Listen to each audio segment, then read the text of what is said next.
Hola, muy buenas tardes, queridos televidentes, si podemos llamarlo así, porque no es televisión, pero a todas estas personas que están en redes sociales, sobre todo en Facebook Live, que nos acompañan nuevamente en una de estas sesiones que transmitimos justamente en vivo para todos ustedes, para que podamos entender más acerca de las ciencias del deporte y en este caso en el tema sobre teoría y metodología del entrenamiento.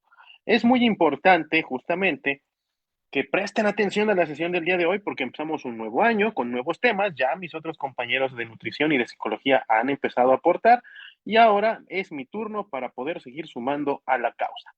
El día de hoy vamos a hablar de un tema interesante que creo que es muy importante que todos conozcan para que podamos darle la importancia de vida a la práctica del ejercicio y a la práctica del deporte desde edades tempranas, claro, debidamente dosificado, debidamente planificado, pero es sumamente importante entender el tema del día de hoy para que veamos todos los beneficios que nos aporta el ejercicio y que justamente no dejemos de practicarlo aunque ya seamos mayores, aunque ya tal vez no tengamos, entre comillas, tiempo, ¿me explico?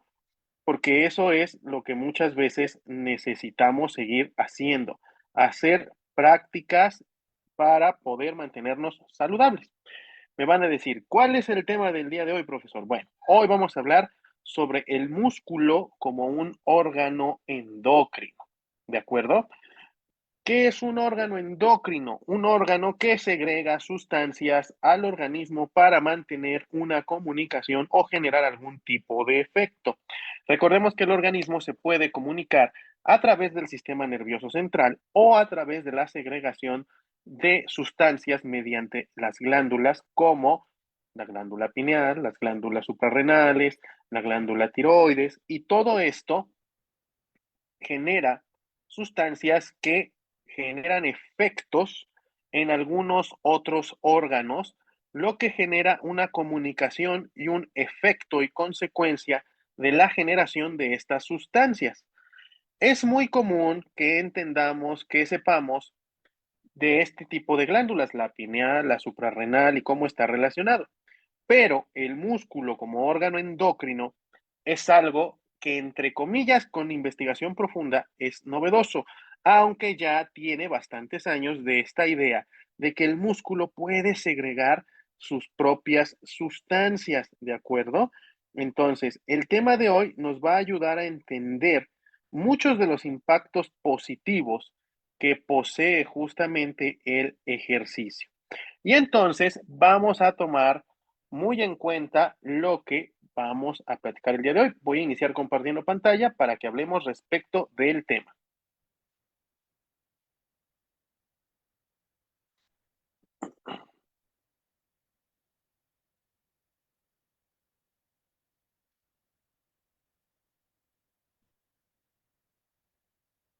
¿Ok?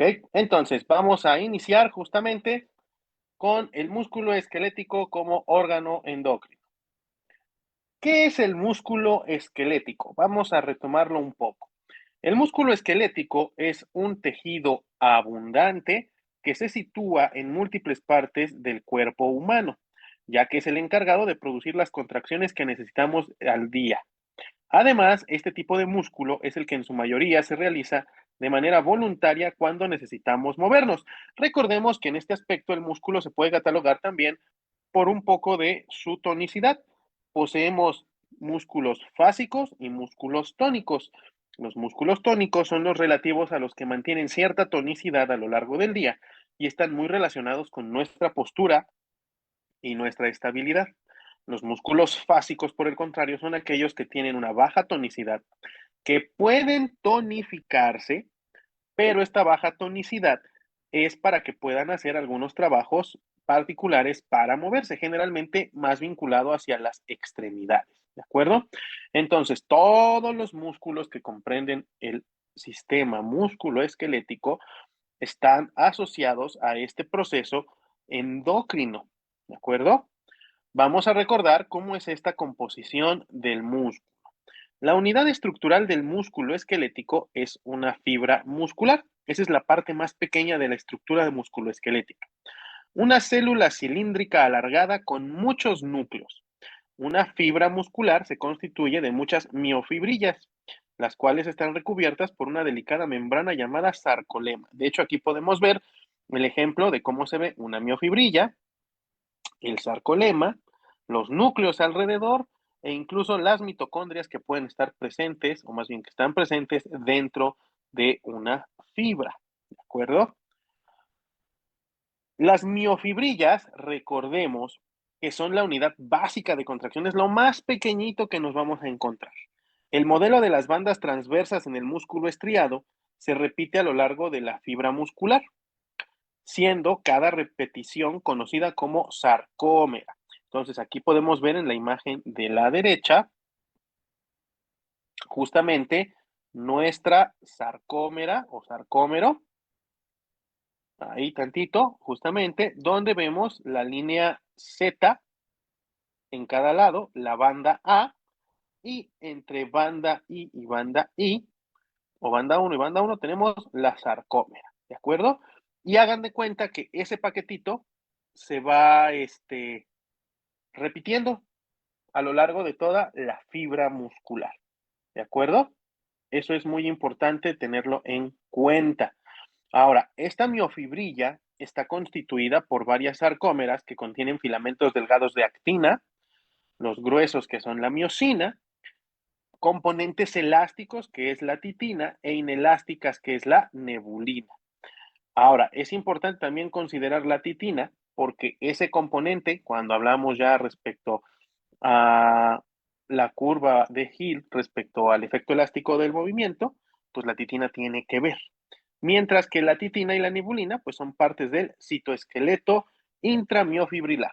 Es decir, que dentro de la miofibrilla, la nebulina y la titina le dan una estructura para que tenga solidez. ¿De acuerdo? La sarcómera, recordemos que justamente es la unidad funcional del sistema contráctil en el músculo. Entonces vemos en la imagen de la derecha ya una imagen menos microscópica, si podemos verlo así, donde ya vemos las miofibrillas, la fibra muscular, cómo estas se conjuntan varias fibras para dar un fascículo y los fascículos nos van a dar un músculo que está asociado a la inserción en un tendón y este a su vez en un hueso. ¿Sale? Entonces vamos de lo más pequeño a lo más complejo, de lo más simple complejo, lo más pequeño a lo más grande. La unidad funcional del músculo esquelético entonces es la unidad motora. ¿Por qué? Porque todo músculo posee una unidad motora, bueno, varias, la cual incluye una única neurona motora y todas las fibras musculares inervadas por justamente estas fibras de la unidad motora, digo, estas fibras. Cuando son estimuladas, pues todas las fibras musculares en la unidad motora responden como una unidad y las fibras de la unidad motora pues muestran una respuesta de todo o nada a la estimulación, es decir, se contrae de forma máxima o no se contrae. Recordemos que un conjunto de fibras musculares forma un fascículo muscular que se encuentra envuelto por el perimicio, que es una vaina de tejido conectivo denso, y varios fascículos musculares forman el músculo que está rodeado por un epimicio, que es la fascia del tejido conectivo fibroso, y en algunos músculos el epimicio es extremadamente firme y presta inserción a las fibras musculares. En este caso, estas envolturas reciben el nombre de fascias o aponeurosis. Y vemos que justamente los usos neuromusculares también están presentes, al igual que en los tendones, los órganos tendinosos de Golgi, terminando de conformar todo nuestro músculo para que tenga también esta manera de captar la tensión mecánica generada en su interior y así poderla regular. Ahora, vamos a ver las propiedades mecánicas de los músculos. Los músculos tienen propiedades mecánicas. Primero está la excitabilidad, que es la capacidad de comprender un estímulo y responder a él. Es decir, recibe el estímulo nervioso y responde ante este estímulo. Luego viene la contractibilidad, que es la capacidad de contraerse enérgicamente ante un estímulo, generando una contracción, valga la redundancia, que puede ser de varios tipos, como es conocida, una contracción concéntrica, una isotónica excéntrica o una isométrica, ¿de acuerdo? Y me dirán, profe, ¿por qué dice que la parte isométrica tiene que ver con la contractibilidad? Porque a nivel microscópico, constantemente en una tensión o en una contracción isométrica, la fascia muscular y todas las sarcómeras intervienen para simultáneamente contraerse mientras se elonga, es decir, están haciendo fuerzas de contracción y relajación para tratar de mantener de manera, a nuestros ojos, estática la porción muscular en la cual estamos ejerciendo una contracción isométrica. También tenemos justamente la elasticidad. La elasticidad es la facultad del músculo para generar un estiramiento. Este estiramiento es capaz de acortar y recuperar su longitud y de retomar su forma inicial tras este estiramiento. Entonces, esta elasticidad le comprende al músculo o le compete al músculo una cualidad muy importante, ya que al ser susceptible a deformaciones, pero que él sea capaz de recuperar la forma original, se presta para trabajos como se conocen en el deporte como elásticos. Luego viene la extensibilidad, que es una facultad de estirarse al producirse una contracción muscular.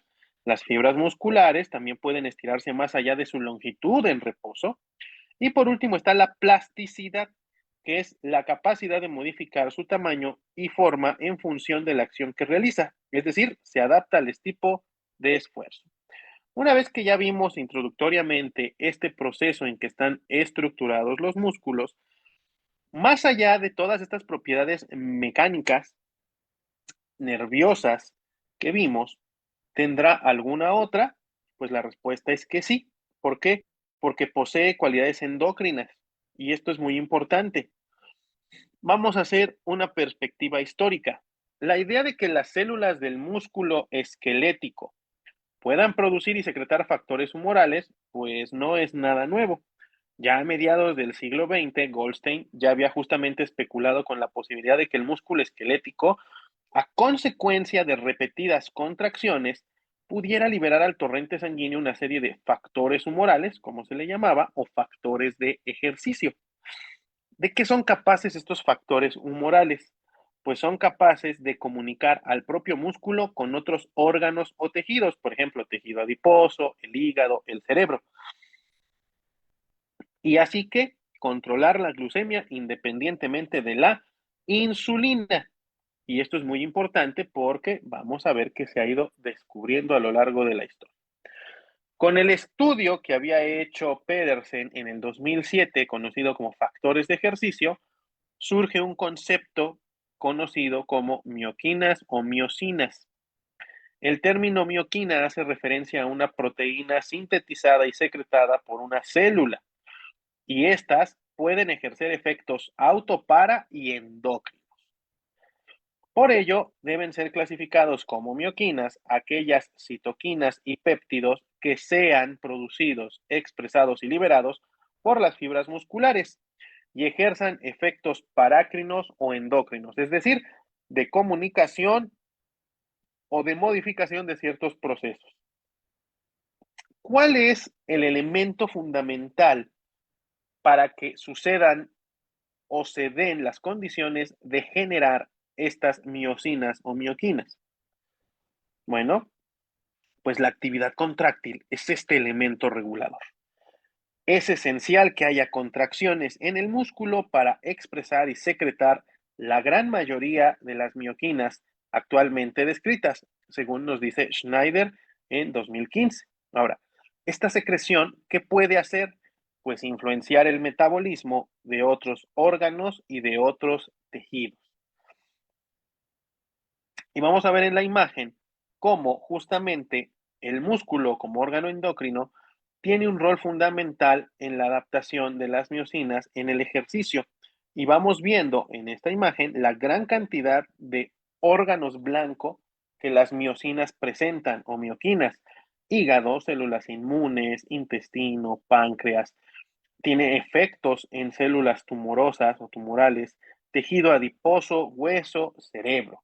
Entonces, los órganos blancos de las mioquinas son muy amplios. Significa que la influencia de estas mioquinas en el ser humano es muy amplia. Vamos a ver las principales mioquinas secretadas y estudiadas hasta el día de hoy. Hay algunas que todavía están sujetas a revisión, pero se ha ido infiriendo que tienen, y hay algunas que ya están muy bien estudiados sus mecanismos. Primero vamos a hablar de la interleucina 6 o IL-6. Esta fue la primera mioquina descrita en el mundo. Posee 212 aminoácidos y un peso de 26 kilodaltons, y la isoforma de IL-6 o interleucina 6, secretada por el músculo, es considerada una sustancia antiinflamatoria y al mismo tiempo reguladora de la respuesta inflamatoria. Y aquí vamos a empezar a analizar estos datos y a sacarles un poquito la vuelta para ir entendiendo los procesos, ¿no? De entrada ya nos está diciendo que esta sustancia es antiinflamatoria, tiene esas cualidades y también ayuda a regular la respuesta inflamatoria. ¿De qué? El ejercicio significa que es el rozamiento. Recordemos que cuando hacemos ejercicio hay muchas contracciones musculares. Y estas contracciones, si lo vemos más de cerca, implica el rozamiento de las fibras musculares entre sí. Ese rozamiento va a generar un desgaste o una elevación de la temperatura entre fibras y esto va a empezar a generar desgastes y lesiones a nivel fibrilar. Entonces, en este punto, como respuesta a esas lesiones o microlesiones, ¿qué va a haber? Inflamación. Entonces, el cuerpo en los músculos empieza a generar interleucina 6 para que esa inflamación sea regulada, pero también sea de forma analgésica, es decir, que evite que la inflamación sea más grande. Los principales receptores justamente están en dónde? En tejido adiposo, incrementando la lipólisis y la sensibilidad a la insulina, es decir, tenemos en todo el cuerpo, pero principalmente en el tejido adiposo. Recordemos que el tejido adiposo también a veces se vuelve proinflamatorio cuando hay una gran cantidad de masa grasa, cuando los adipocitos se hipertrofian, generan sustancias proinflamatorias. Entonces el ejercicio empieza a contrarrestar la secreción de células proinflamatorias a través de la interleucina 6. En el músculo, ¿qué es lo que genera? También la mejora de la glucogénesis, además de la sensibilidad a la insulina, mientras que en el hígado supone un aumento de la glucogenólisis. Hace mucho más eficiente este proceso y más rápido. ¿Y dónde se pueden producir la IL-6? Células endoteliales, monocitos, macrófagos, linfocitos, fibroblastos, adipocitos, células, y todos estos también son a la vez órganos blancos. ¿Qué respuesta vamos a tener al ejercicio? Pues está estrechamente relacionada la IL-6 con el ejercicio. Ojo, el aumento de IL-6 no es lineal. No quiere decir que empieza a hacer ejercicio y empieza a aumentar, sino su aumento pico se da al final del entrenamiento en concentraciones plasmáticas de hasta 100 veces su valor base. Entonces, no es necesario, ojo, la fatiga para que se lleve a cabo el daño muscular y se encuentra más en concentraciones en correr que en potencia, es decir, ante contracciones recurrentes de mediana intensidad, baja intensidad, la IL-6 se manifiesta de mejor manera que en trabajos de altísima intensidad. Se requiere un mínimo de 6 minutos de actividad física para apreciar el aumento del doble de concentración plasmática y un mínimo de 6 horas de haber concluido la actividad para observar hasta 100 veces ese aumento. ¿Cuáles son las consecuencias de la inactividad para la IL-6? Pues por el contrario, a lo que se ha visto es que la inactividad física implica la aparición de resistencia a esta mioquina por parte del músculo esquelético, lo que podría, ojo, estar vinculado al desarrollo de resistencia a la insulina. Entonces aquí ya empezamos a mapear, a ver todos los beneficios del ejercicio, pero también todas las consecuencias de la inactividad, no porque no las sepamos, no las hayamos estudiado, no las hayamos descrito, sino ya empezamos a tener todavía más datos a nivel celular para determinar que en efecto esto que describimos y vemos desde afuera existe en el interior y empieza desde esos pequeños procesos. Siguiente miocina o mioquina que vamos a analizar, a platicar. La iricina. ¿Qué es la iricina? Es una hormona polipeptídica liberada a la sangre en forma de polipéptido. Está conformada de 112 aminoácidos y se secreta como consecuencia de qué? Del ejercicio. ¿Y cómo actúa? Pues como mediadora del efecto del ejercicio en el metabolismo del tejido adiposo. Concretamente tiene la capacidad de convertir el tejido adiposo blanco en pardo, el cual es más activo desde el punto de vista termogénico. Entonces, como podemos ver en la imagen de la derecha, la grasa blanca tiene un alto porcentaje de triglicéridos, pero posee pocas mitocondrias y produce citocinas inflamatorias. En cambio, la grasa parda o beige contiene gran cantidad de mitocondrias que en este proceso de la respiración celular, de la oxidación a través de las mitocondrias, pues se puede producir de mejor manera calor a partir de esta oxidación de grasas. Y hay un efecto termogénico. De hecho, los bebés cuando nacen tienen muchísima cantidad de grasa parda o grasa beige. Por eso un bebé siempre está calientito y aunque lo veamos con una capa grasa algo elevada, esa grasa se oxida rápidamente en el proceso del desarrollo y su mantenimiento. Por eso no es eh, imposible entender que un niño cuando nace y lleva un desarrollo sano en su peso y en su nutrición con leche materna, duplique en promedio el peso con el que nació después de un año. ¿De acuerdo? Porque todo ese peso que vimos, además del gran potencial de trabajo, está acompañado de mucha grasa de color beige, no grasa blanca.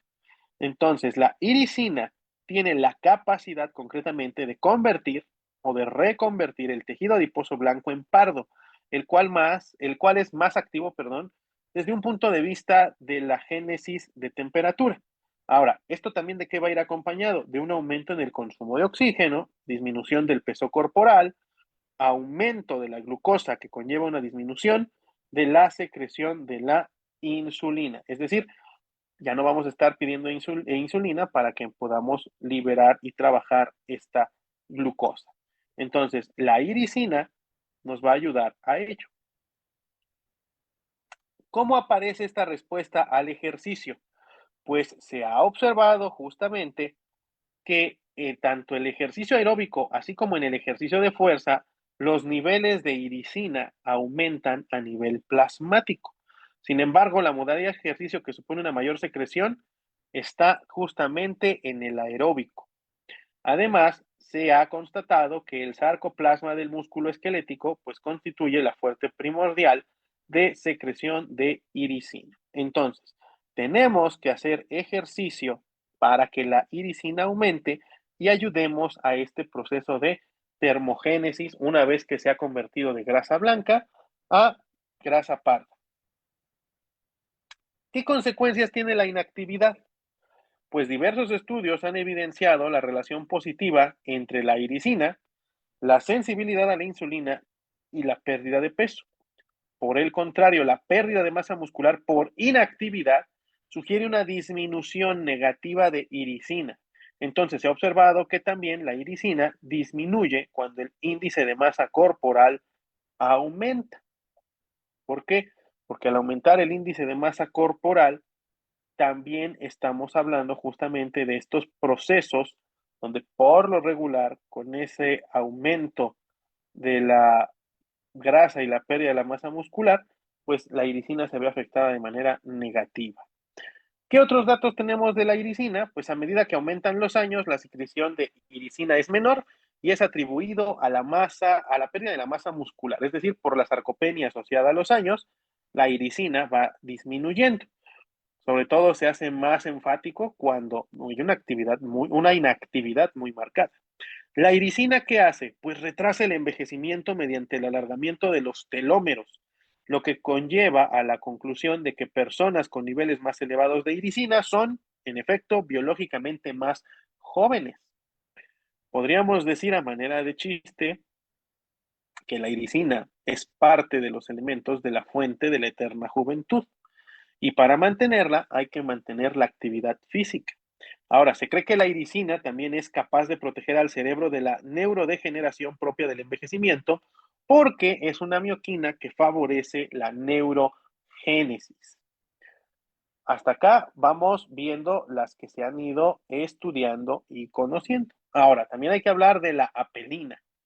La apelina es una mioquina liberada al plasma, conformada por 77 aminoácidos que se denomina preproapelina. Puede encontrarse en distintas isoformas de elevado peso molecular. La isoforma con mayor abundancia es el piroglutamato de apelina. Ahora, ¿qué tiene de especial esta mioquina? Pues está relacionado en procesos clave como angiogénesis, funciones vasculares, homeostasis de fluidos, regulación del metabolismo energético, participación en el sistema renina-angiotensina-aldosterona, es decir, con el control de la presión. ¿Qué respuesta al ejercicio nos muestra? Pues bueno, la expresión del péptido tiene lugar en varios tejidos, tales como el tejido adiposo, el cerebro, el pulmón y el tejido cardíaco. Recientemente se describió y demostró que hay un aumento en la síntesis muscular como consecuencia del ejercicio. En el tejido cardíaco se generan aumentos de su concentración como resultado de qué? Del ejercicio, lo que se traduce como en una mejora de la función cardíaca. O sea, no solamente hay respuestas estructurales para que mejore la respuesta cardíaca, sino también por concentraciones de mioquinas, es decir, a través de respuestas endócrinas. Ahora, vamos a hablar también de otra mioquina conocida como musclina. ¿Qué es la musclina?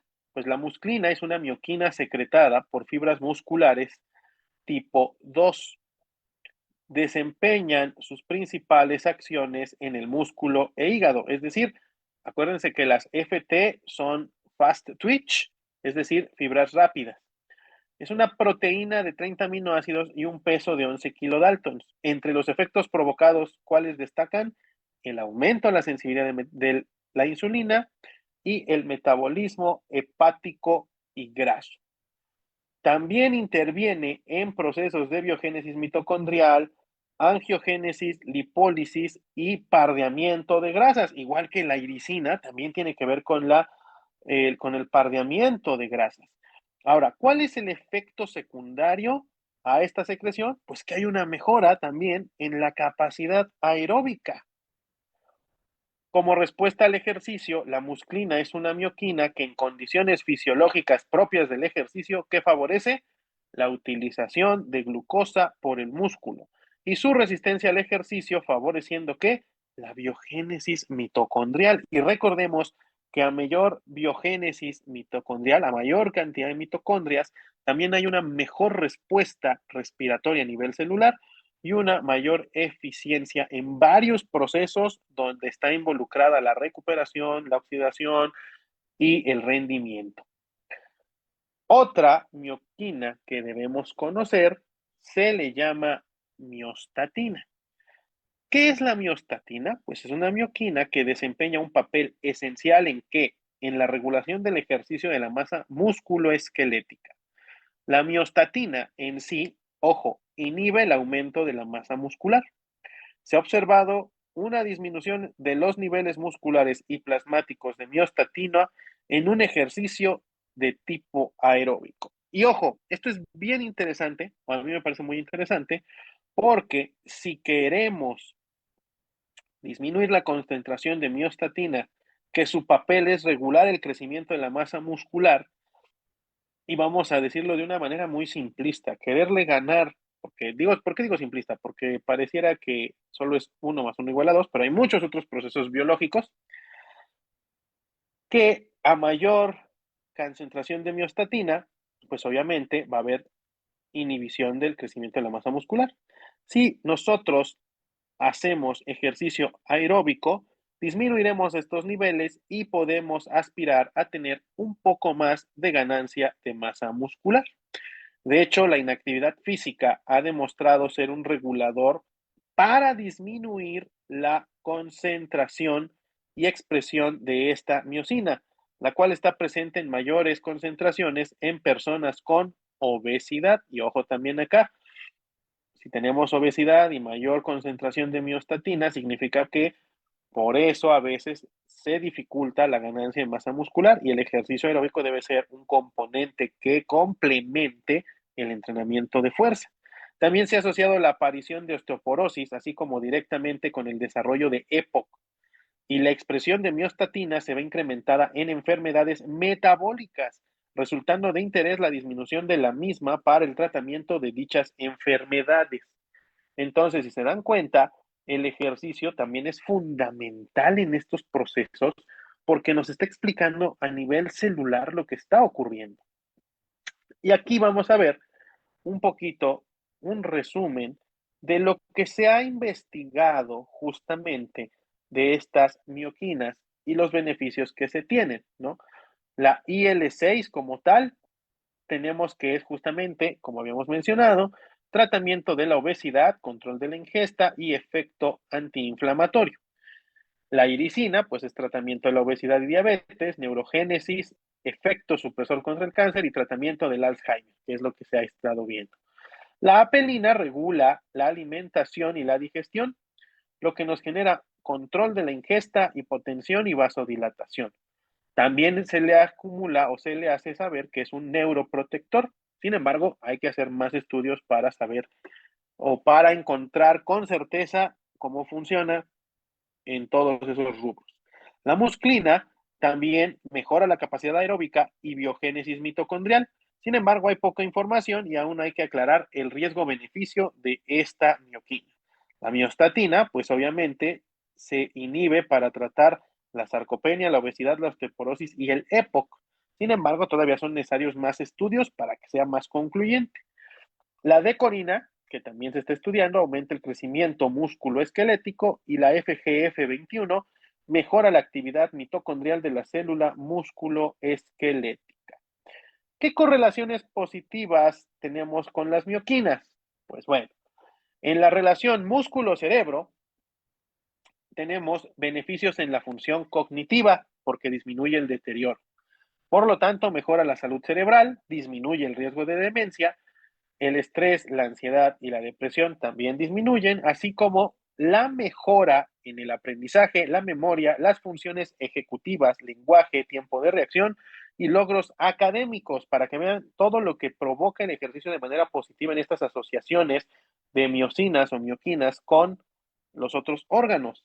También mejora el apetito, el sueño y el afecto. En el tejido adiposo y el músculo, ¿qué es lo que hace? Aumenta la lipólisis, oxidación de ácidos grasos a través de la vía AMPK, hay una disminución de la grasa visceral y hay una conversión a tejido adiposo pardo. En la parte de músculo-hueso hay una comunicación bidireccional biomecánica, parácrina y endócrina. Y hay también una contracción muscular que favorece la formación ósea y el mantenimiento. En cuanto a las correlaciones de músculo e hígado, intestino, hay un aumento en la producción la producción hepática de la glucosa, secreción de insulina, es decir, se hace más eficiente, y hay una protección de las células beta, pues la IL-6 o interleucina 6 previene de apoptosis por estrés metabólico, entonces está ahí protegiendo nuestro hígado.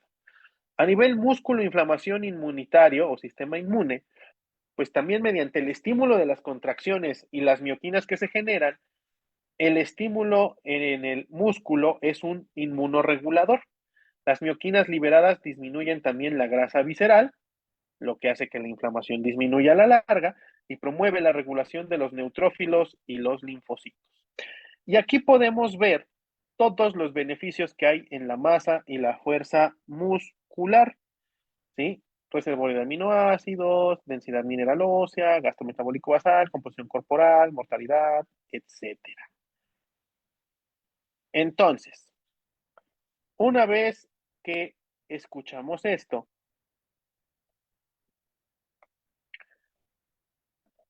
es importante justamente retomar o hablar de que todas estas se generan a partir de las contracciones musculares, ya sea de mediana, de baja o en algunos casos de alta intensidad.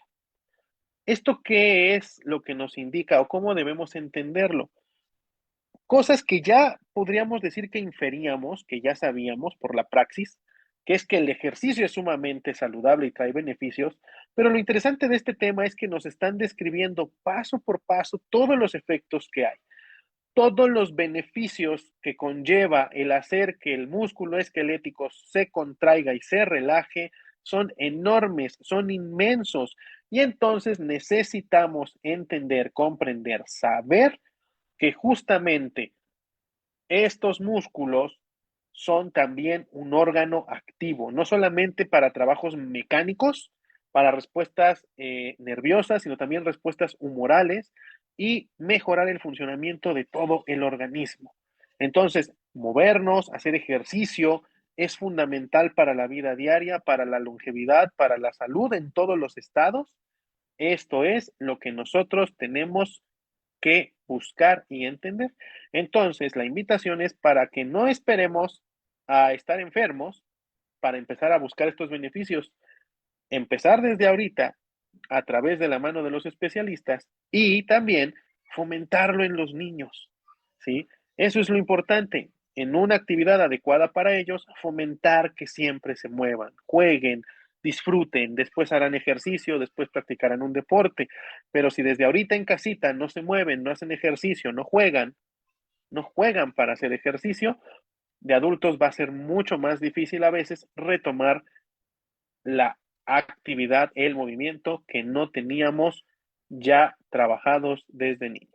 Recuerden que si quieren ahondar más en estos temas, conocer más acerca respecto a nutrición, entrenamiento, psicología y todas las ciencias en torno al deporte, tenemos nuestra barra programática, tenemos nuestras diferentes actividades y tenemos nuestro centro de estudios del deporte con diversos cursos, diplomados y conferencias para que todos ustedes siempre puedan conocer y profundizar en este maravilloso mundo de las ciencias del ejercicio.